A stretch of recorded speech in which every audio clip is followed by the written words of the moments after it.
सुंदरपुर जंगल में रानी और चिंटू अपनी दो बेटियों के साथ रहते थे।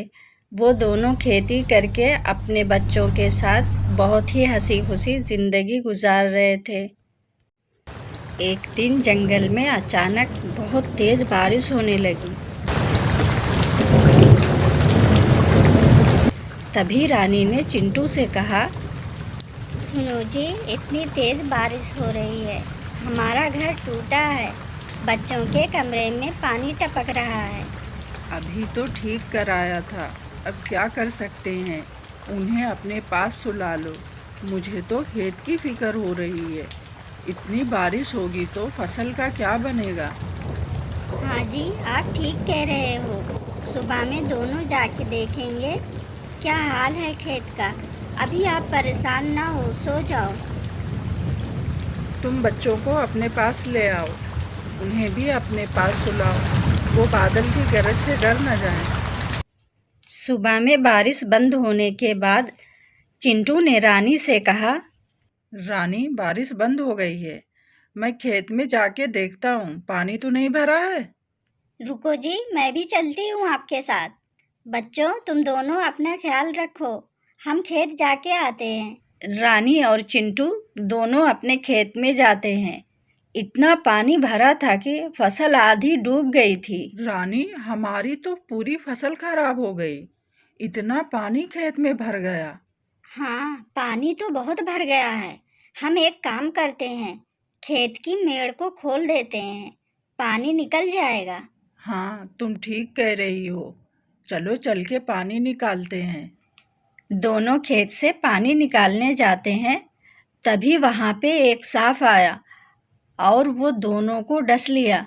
दोनों मर गए। वहाँ पे और मजदूर अपने खेतों में काम कर रहे थे।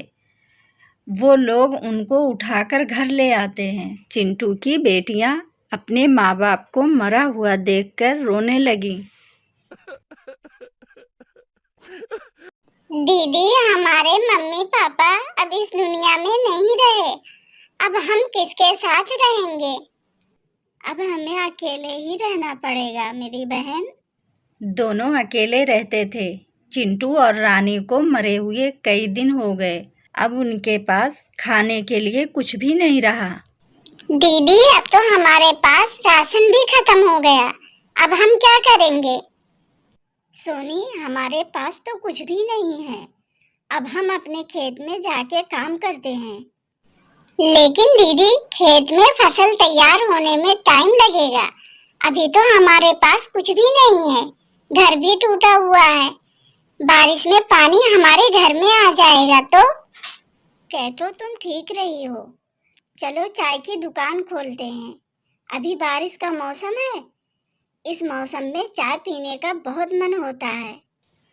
दोनों ने बहुत मेहनत करके अपनी एक छोटी सी चाय की दुकान खोली। कई दिनों तक उनकी दुकान पे कोई नहीं आता था। हमारे पास तो कोई नहीं आता है। दीदी, चाय की पत्ती खत्म हो गई है, मेरे पास थोड़े से पैसे हैं, चलो बाजार जाके चाय पत्ती और कुछ सामान ले आते हैं। दोनों बहन बाजार जाके चाय पत्ती और कुछ सामान ले आते हैं। तभी जोर की बारिश होने लगती है। बारिश इतनी जोर की थी कि पानी सोनी मोनी के घर में भर गया और दोनों का घर गिर गया। अब उनके पास कोई घर नहीं था। दीदी, अब क्या होगा? अब तो हमारे पास घर भी नहीं है। अब तो भगवान ही हमारी मदद करेगा। चलो बाजू वाली आंटी के पास जाके बोलते हैं, वो हमें अपने घर में रख ले। दोनों बाजू वाली के घर जाते हैं। आंटी आंटी, हमारा घर टूट गया है, हमें अपने घर में रात भर रहने दो, सुबह में बारिश बंद होते ही हम चले जाएंगे। हाँ, आ जाओ बेटा, इसे अपना ही घर समझो। दूसरे दिन बारिश बंद होने के बाद दोनों वापस से चाय की दुकान पे चाय बनाते हैं। दीदी, हमारी चाय की खुशबू कितनी अच्छी है ना? हाँ, देखो पूरे जंगल में फैल गई है, कितनी अच्छी खुशबू है। चाय की खुशबू इतनी अच्छी थी, जंगल के सारे पक्षी उसी की तरफ खींचे चले आते हैं। अरे बेटा, तुम चाय में क्या डाली हो जो इतनी अच्छी खुशबू आ रही है? इसी तरह दोनों की चाय खूब बिकने लगी और वो दोनों बहुत अमीर हो गए। सोनी, अब हमारे पास पैसे जमा हो गए, हमें अपना घर बनवा लेना चाहिए। हाँ दीदी। दोनों ने अपना घर बना लिया और स्कूल में दोनों पढ़ने भी लगे। सुनो जी, हमारे जंगल में मेला लगा है, सारे बच्चे जा रहे हैं। पिंकी भी सुबह से जिद कर रही थी, कल उसे भी लेके चले जाओ। मुझे काम से फुर्सत कहाँ मिलती है, तुम ही लेके चली जाओ। मैं अकेली कैसे जाऊंगी आपके बिना? चलो ठीक है, चली जाऊंगी। अच्छा, अब सो जाओ, सुबह में जल्दी काम पे जाना है। सुबह में रानी घर में काम कर रही थी, तभी पिंकी बाहर से आती है। मम्मी, मेला में कब चलोगी? बेटा, घर का काम तो कर लूं, चलती हूँ फिर। बंटी कहाँ है? सुबह से उसका कोई पता नहीं है। बाहर खेल रहा है, मैं उसे बुलाकर लाती हूँ।